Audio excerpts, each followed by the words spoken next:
Okay, mga ka-vloggers, akyatin natin isa sa pinakamatarik na daan dito sa Lipa. Okay, dahan lang tayo.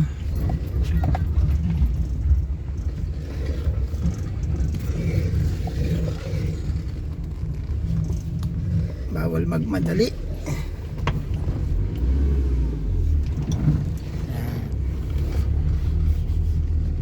Pag kayong aakyat dito, nakukunti ang gasolina. Baka tumagilid yung tangke at walang makuha. Hapon na po, lasing ko na. Yan, isa sa pinakamatarik na daan. So dahan-dahan lang tayo, primera lang yan hanggang taas. Tapos wag din bibiritin. Baka mag-overheat. Yan. Yan. Dadaan po natin niya sa unti-unti. Ayan. Kita nyo ka po ang tayo ng aking sasakyan. Dahil sa mataas, ano lang, pwede pong half clutch, taas, tarik. Takot. Sa recovery, wala pang 10 metro. Ayan. Kaya tuloy tayo.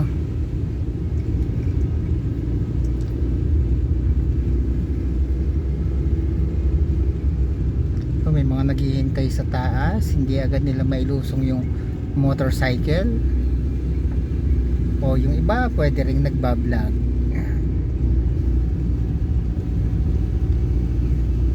Kita nyo po,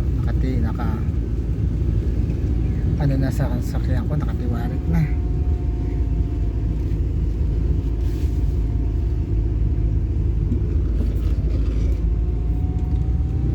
Patarik ng patarik. Yan. Pero po, simula doon sa baba, napakaikli lang niya, pero I need 2 minutes para akyatin ito. Yan.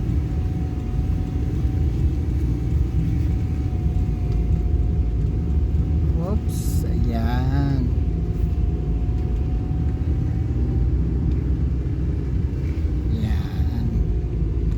Po, mamaya doon naman sa baba ipapakita ko sa inyo ang view. Okay, so off muna po tayo.